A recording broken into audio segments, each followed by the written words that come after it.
Was geht ab, meine lieben Freunde? Herzlich willkommen zur Part 2 von Black Nobility. Heute sehr, sehr spannende Themen über die Schlüsselereignisse, wo wir letzte Mal aufgehört haben, aber auch mit Sachen, die uns derzeit und auch noch in der Zukunft plagen werden. Freunde, let's go. Black Nobility Part 2, wo haben wir aufgehört? Bei den Schlüsselereignissen. So, wir haben letzte Woche noch darüber geredet, wie die Finanzierung von Kolumbus, Americo Vespucci diente, um Amerika zu einem großen Konzern hinzugestalten, damit man die ganzen Einwohner Amerikas und auch die Zuwanderer Amerikas für dieses System, was wir heute haben, aufbauen konnten, sage ich mal. Ne? Die Französische Revolution stellte die absolute Macht der Monarchen in Frage und führte zur Zerstörung der Feudalordnung. Viele Historiker glauben jedoch, dass die Aristokraten der Zeit, insbesondere die Bourbons und auch andere Adelsfamilien hinter den Kulissen versuchten, den Verlauf der Revolution zu beeinflussen.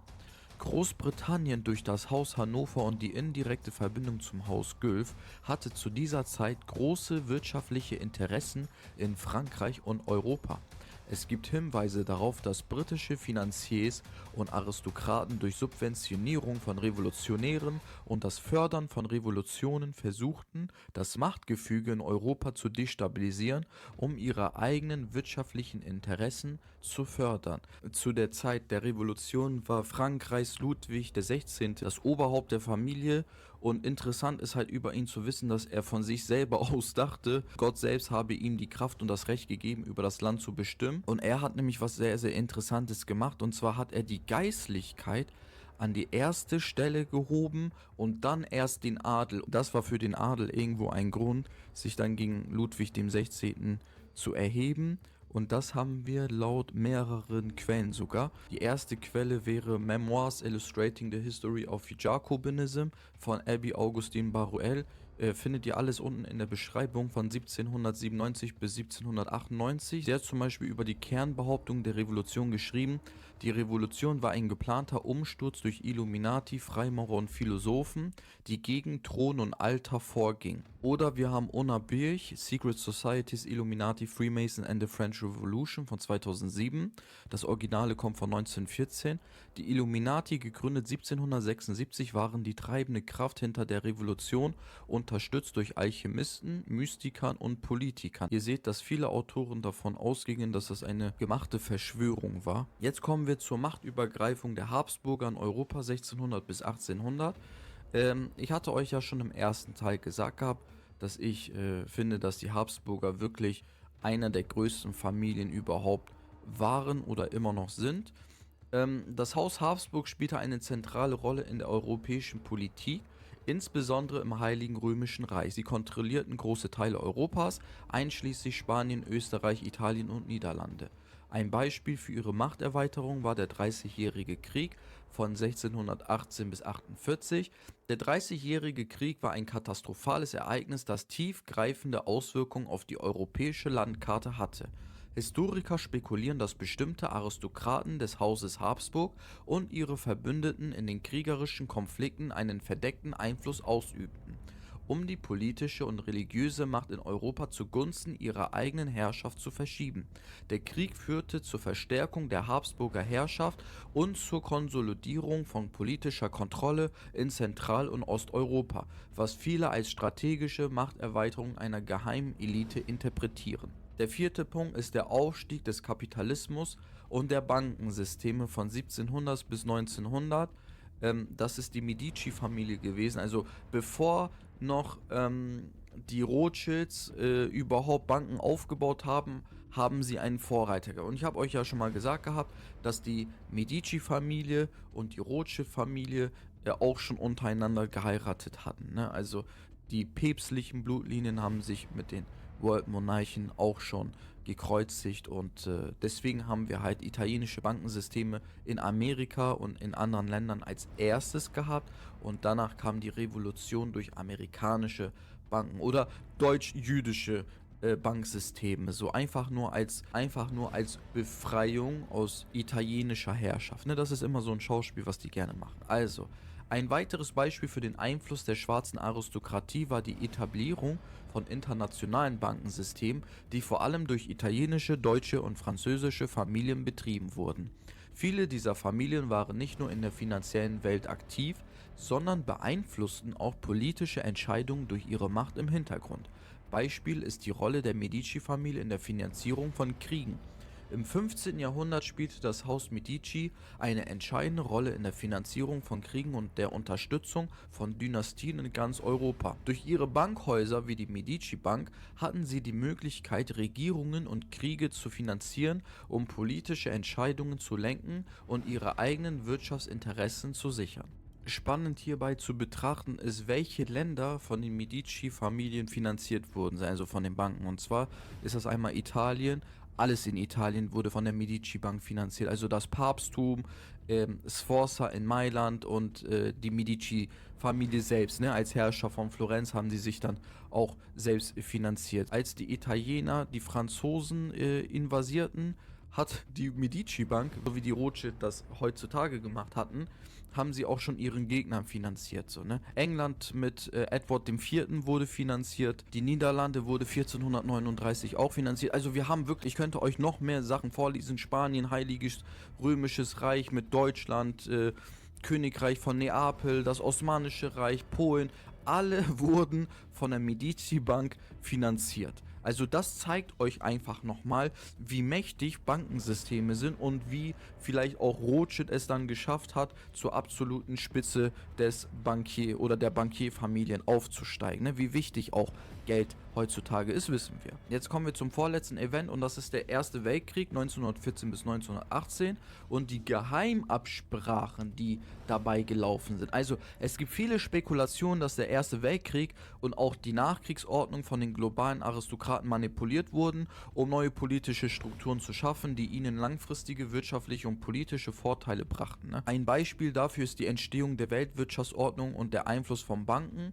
Einige Verschwörungstheorien besagen, dass die finanziellen Interessen von europäischen Adelsfamilien, insbesondere Bankiersfamilien, den Ersten Weltkrieg überhaupt erst in Gang gesetzt haben, um eine globale Wirtschaftsordnung zu schaffen, in der sie weiterhin die Kontrolle über das internationale Bankensystem ausüben konnten.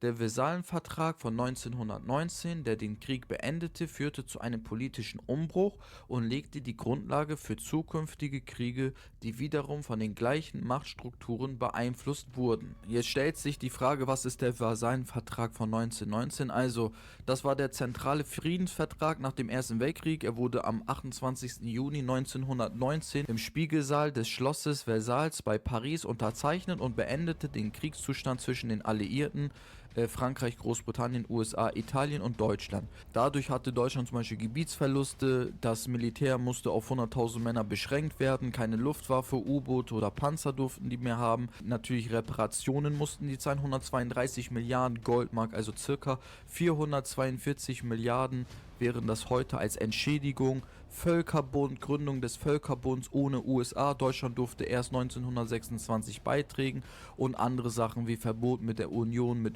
Österreich, also dass sie noch einmal zusammenkommen dürfen, das wurde nicht mehr gestattet und Kontrolle über Schienen und Flüsse. Also Deutschland hat den Ersten Weltkrieg sehr hart verloren und das war auch extrem wichtig für die elitären Machenschaften. Ne? Ich glaube, das sollte reichen als Schlüsselereignisse und deswegen habe ich dahinter in Klammern geschrieben Family Business, weil am Ende des Tages sind es halt irgendwo trotzdem diese Familien oder Familienmitglieder, die halt auch in diesen Geheimgesellschaften mitwirken oder bei diesen ganzen Events mitgewirkt haben, um ihre eigene Macht zu etablieren. Ne? So, gehen wir weiter. Agenda 2030, weil ich euch das eben gesagt hatte. Jetzt sprechen wir über die derzeitige Zeit und auch über die Zukunft. Und ich glaube, Agenda 2030 sollte jedem ein Begriff sein. Und wenn es euch noch kein Begriff ist, dann werde ich das jetzt erläutern. Also hier haben wir erstmal die Bilder, die dazu überall in der WEF und auch zum Beispiel in der WHO gelistet werden, so als vollkommen normale Ziele zu erreichen für eine Besserung der Erde und mit ihren Mitmenschen. So, keine Armut, kein Hunger, Gesundheit und Wohlergehen, hochwertige Bildung, Geschlechtergleichstellung, sauberes Wasser und Sanitärversorgung, bezahlbare und saubere Energie, menschenwürdige Arbeit und Wirtschaftswachstum, Industrie, Innovation und Infrastruktur, weniger Ungleichheiten, nachhaltige Städte und Gemeinden, verantwortungsvollen Konsum- und Produktionsmuster, Maßnahmen zum Klimaschutz, Leben unter Wasser, Leben am Land, Frieden, Gerechtigkeit und starke Institutionen, Partnerschaften zur Erreichung der Ziele. So, das sind die Ziele für nachhaltige Entwicklung der Agenda 2030. So, offizielle Agenda habe ich euch mal aufgelistet. Was möchte uns die Agenda offiziell mitteilen? Dafür müssen wir erstmal herausfinden, was die Agenda 2030 ist. Also, die Agenda 2030 ist offiziell eine UN-Initiative aus dem Jahr 2015, die 17 Sustainable Development Goals umfasst, also nachreichende Ziele. Ziele für nachhaltige Entwicklung bis 2030. Diese zielen auf globale Herausforderungen ab, wie Armutsbekämpfung, Klimaschutz, Gleichberechtigung und bla bla bla. Sie wurden von allen UN-Mitgliedstaaten angenommen und werden durch nationale Politikern, internationale Abkommen und Partnerschaften mit Unternehmen umgesetzt. Laut dem sdgs.un.org, alles nachlesbar. Es handelt sich um einen freiwilligen Rahmen, der keine bindende globale Regierung schafft, sondern Kooperationen fördert, laut dem Reuters.com. Das ist die offizielle Agenda. Jetzt kommt die inoffizielle, oder ich nenne es Verschwörung 2030, beinhaltet Folgendes. In Verschwörungstheorien wird die Agenda 2030 jedoch als geheimer Masterplan einer globalen Elite dargestellt, einer Weltspitzenpyramide aus reichen Familien, Monarchen, Bankern, Organisationen wie dem Weltwirtschaftsforum WEF mit Klaus Schwab und diesen Noah Jenova, bla bla bla, wie der heißt, den hatte ich euch ja schon in dieser Folge Ich hasse diese Axt-Werbung vorgestellt. Der glaubt ja, dass Rassenmischung die Diskriminierung reduzieren würde. Und ich glaube nicht, dass das passieren könnte, weil Diskriminierung ist einfach sich immer besser fühlen als alle anderen. Ne? Oh, ich fahre ein besseres Auto. Oh, ich bin intelligenter. Ich trage die schickeren Schuhe. Du bist nur ein Türke. Ich bin nur ein Deutscher und was weiß ich. Also solange wir so denken, wird Diskriminierung niemals verschwinden und vor allem nicht Rassismus, und mit der Vermischung von Menschen wird der Rassismus auch nicht enden. Das hatte ich euch in der Axe-Werbung auch mal erklärt gehabt. Jetzt mich nicht irgendwie quoten, okay? Ich glaube von 1920 oder 30, das war so der Urvater der UN, und der hatte mal gesagt gehabt, es gab einen Plan, wo man versucht, dass Migration überall auf der Welt stattfindet, dass die europäischen Völker sich mit den anderen Völkern mischen. Offen und politisch wurde die Abschaffung der europäischen Völkervielfalt zuerst in den frühen 20er Jahren angedacht, von Graf Nikolaus Coudenhove-Kalergi, dem Gründer der Pan-Europa-Bewegung, die als früheste Keimzelle der Europäischen Union gilt. Kalergi verfasste die Multikulti-Schriften Adel 1922 und Praktischer Idealismus 1925. Im letzteren Buch lesen wir, der Mensch der fernen Zukunft wird Mischling sein. Die heutigen Rassen und Kasten werden der zunehmenden Überwindung von Raum, Zeit und Vorurteilen zum Opfer fallen. Die eurasisch-negroide Zukunftsrasse, äußerlich der altägyptischen ähnlich, wird die Vielfalt der Völker durch die Vielfalt der Persönlichkeit ersetzen. Interessanterweise wird die angebliche Alternativlosigkeit der Völkervermischung von Kalergis Nachfahren bis heute publizistisch herbeigeredet. Nach wie vor prophetisch, denn immer noch Monate vor dem Anlanden der afrikanisch-nahöstlichen Millionen an den Gestaden Europas schrieb Barbara Coudenhove-Kalergi in ihrer Kolumne für den österreichischen Standard, dass jetzt für Europa eine Epoche der Völkerwanderung und Masseneinwanderung anbricht, die die Bevölkerungsstruktur Europas noch gehörig durcheinanderbringen wird. Damit fällt der IQ, und Menschen mit niedriger IQ lassen sich schneller kontrollieren. Irgendwie so hat er das erläutert gehabt. Und wenn wir uns das ganze Weltgeschehen angucken, dann ist ja Migration gerade so das Problem Nummer 1. Und wir haben ja in dem ersten Teil gelernt, wer für diese Migrationspläne unter anderem zuständig war, ne? Welche Familien. dass das nicht einfach nur so kommt. So, WEF, hier soll es nicht um Nachhaltigkeit gehen, sondern um totale Kontrolle über Bevölkerung, Ressourcen und Freiheiten. Diese Theorien verknüpfen sie oft mit dem Great Reset, WEF-Initiative nach Covid-19. Great Reset war ein Buch von Klaus Schwab geschrieben und dort beschreibt er halt solche Situationen, die für diese Leute ganz gut käme, wenn wir so einen kompletten Shutdown hätten, ne? So nochmal von neu anfangen. Dem New World Order, NWO, und einem angeblichen Ziel, die Welt in eine dystopische Einregierungsstruktur zu zwingen, inklusive Überwachung, Ressourcenknappheit und Bevölkerungsreduktion. So. What is at stake is more than one small country.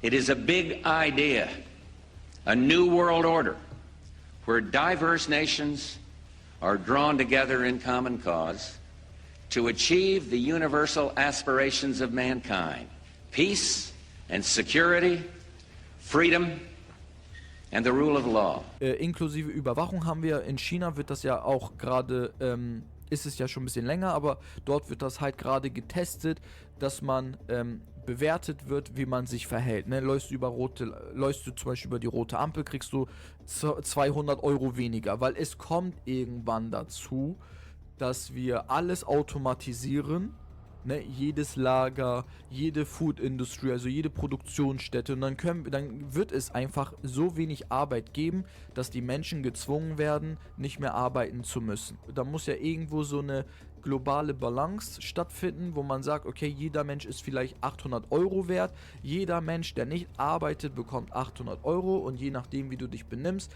kannst du weniger Geld bekommen oder mehr Geld bekommen. Ist natürlich was Gutes für die Menschen, die sich gut verhalten, aber so rein logisch darüber nachzudenken, ist das ja schon, was ist das? Sklaverei ist das. Ne, am Ende des Tages ist das Sklaverei. So, Ressourcenknappheit und Bevölkerungsreduktion durch Kriege, Pandemien und bla bla bla. Ne? Welche Pläne sind schon durchgesetzt? Ich glaube, das ist auch sehr interessant rauszulesen, weil dann könnt ihr euch schon mal ein Bild machen, welche Sachen schon durch sind. Und wir haben davon nichts gehört. Umgesetzte Pläne, die schon passiert sind, ist zum Beispiel Klimapolitik und CO2-Steuer. Elite nutzt Klimawandel als Vorwand, um Eigentum zu enteignen, zum Beispiel Land für grüne Projekte und Mobilität einzuschränken. Paris-Abkommen 2015. Offizielle Umsetzung zum Vergleich: SDG 13, Klimaschutz. Viele Länder haben CO2-Preise eingeführt, zum Beispiel EU-Emissionshandelssystem.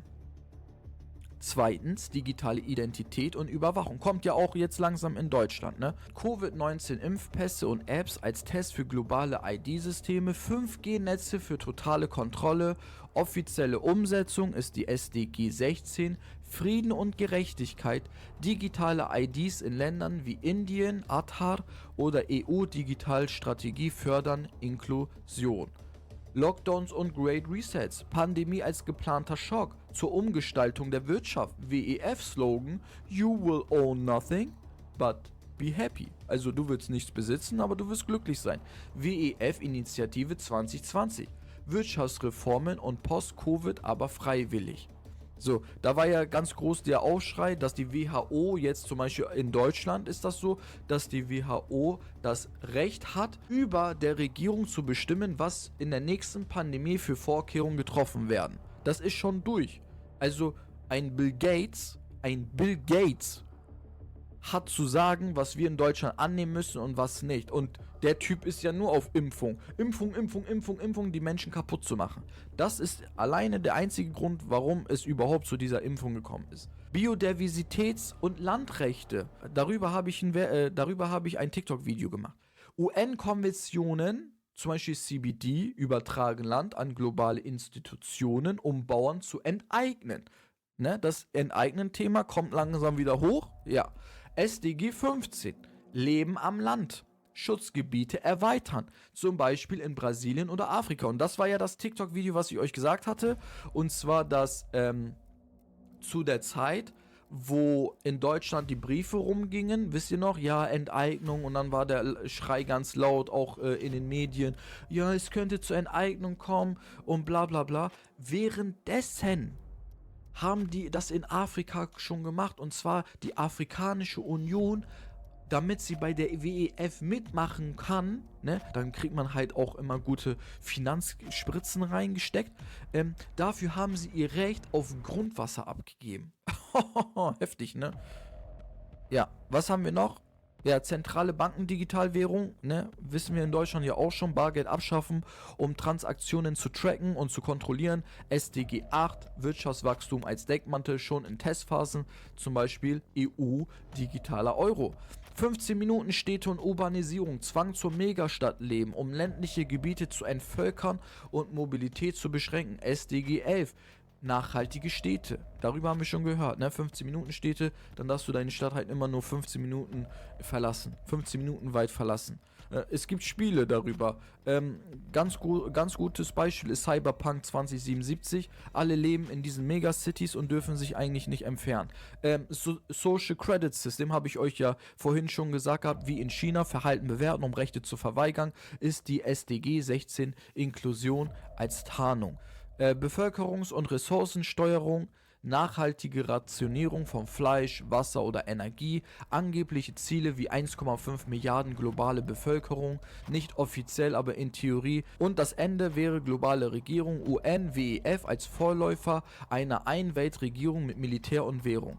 So, das sind die Pläne und das Interessante dabei ist, die Weltspitzenpyramide, also die Weltmonarchen und deren Familien sind alle da drinne. Rothschild mit dem Bankensystem, ne, Finanzherrschaft verknüpft mit der NWO, die nutzen zum Beispiel die Agenda 2030 über die Fed für kontrollierte Zentralbanken. So, das ist die Rothschild-Familie. Rockefeller-Familie kontrolliert zum Beispiel die Bevölkerungskontrolle via Eugenik und SDGs, also die waren auch Mitbegründer dieser Ziele für 2030. Zum Beispiel Gates Foundation Partnerschaften haben sie durch Monopole und Philanthropie, Rockefeller Foundation. So, und andere Familien haben wir auch. Windsor als Blutlinie für symbolische Kontrolle oder Soros Familie Open Society als Agent für offene Grenzen, SDG 10 Ungleichheit reduzieren als Tarnung. Das zu dem Thema Migrationspolitik, dass jeder überall hingehen darf er auch, aber nicht in diesen Strömen und vor allem nicht, wenn das finanziert ist, dass alle unbedingt nach Europa müssen, damit die europäische Wirtschaft und das europäische Leben hier zerstört wird. So, das sind die Pläne und das haben sie schon bereits gemacht und manche Pläne werden noch bis 2030 auf sich warten lassen, aber es wird definitiv kommen. So, und die Zusammenfassung des ganzen Videos, Familien gründeten Organisationen und Infrastrukturen, um das Weltgeschehen zu ihren Gunsten aus dem Hintergrund zu lenken. Sie heiraten immer noch untereinander, damit die erbaute Struktur ihre Gleichnis behält. Events wie Weltkriege, Revolutionen und andere Unfälle, Entwicklungen wurden hervorgebracht, um ihre Pläne zu verwirklichen. Der normale Mensch dient einzig und allein als wertvolle Arbeitskraft, ohne ihn würde die Welt von heute auf morgen stoppen.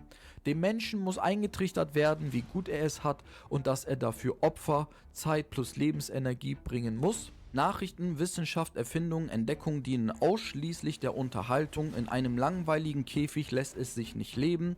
Das Hamsterradrennen verändert mal seine Farbe und mal seine Läufer. Dennoch bleibt das Prinzip dasselbe. Wir, die Elite, wurden dafür geboren, den einfachen Menschen sein Leben vorzubestimmen. Nur so bleibt unser System bestehen. Und jetzt kommt meine Frage an euch. Ist dieses System, Gedanke, Prinzip, menschengemacht oder ist das der Plan eines noch höheren Wesens, Entität? Zweite Frage, was hat euch dazu gebracht, über den Tellerrand zu schauen? Also, welche Dokumentation, welches YouTube-Video oder egal was, welches Event, 9/11, bla bla bla, hat euch dazu angeregt, mal darüber nachzudenken, boah, ist das eigentlich wirklich alles so, wie es ist, oder geht da irgendwas im Hintergrund, ne, was anderes ab? So, das sind meine Fragen an euch. Ich habe in diesem Video extra die Entitätsfrage nicht angesprochen, weil ich versuche es irgendwo so menschlich ablaufen zu lassen. Weil wenn wir jetzt darüber reden, ja, wie David Icke, ja, es sind Reptiloiden oder es sind Dämonen oder es sind Satane und was weiß ich, irgendwelche menschenfressende Viecher, ich glaube, dann würde das Video nicht so den gleichen Effekt haben, wenn wir nur über Menschen reden, weil Menschen sind ja auch zu etwas sehr, sehr Bestialischen fähig. Genau.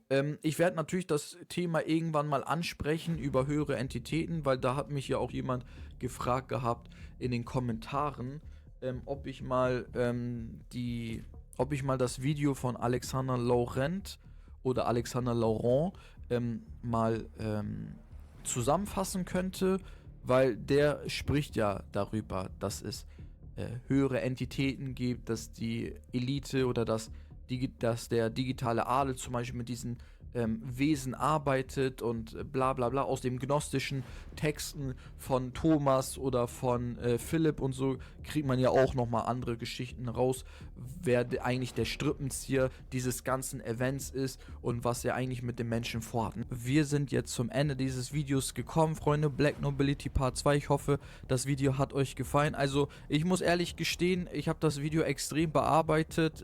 Das erste Video, was rausgekommen wäre, glaube ich, wäre nicht so gut gelungen wie jetzt das Video, was rauskommen wird. Ansonsten, falls ihr Fragen habt, könnt ihr mich natürlich in den Kommentaren anschreiben. Ich versuche da jedes Kommentar zu beantworten. Und vielleicht ist es euch aufgefallen, in den Schlüsselereignissen hätten wir noch 3 Punkte ansprechen können. Einmal der Fall des Vatikans durch die Savoy-Familie, dann die Rothschild- und Rockefeller-Dynastie und das letzte wären dann Freimaurer und andere Geheimgesellschaften mit dem Jesuitenorden. Aber das werde ich als einzelne Videos rausbringen, weil ich da so viel Information habe, dass das Video, glaube ich, eine Stunde länger geworden wäre. Also das möchte ich dann in einem anderen Video oder in 3 anderen Videos euch erklären.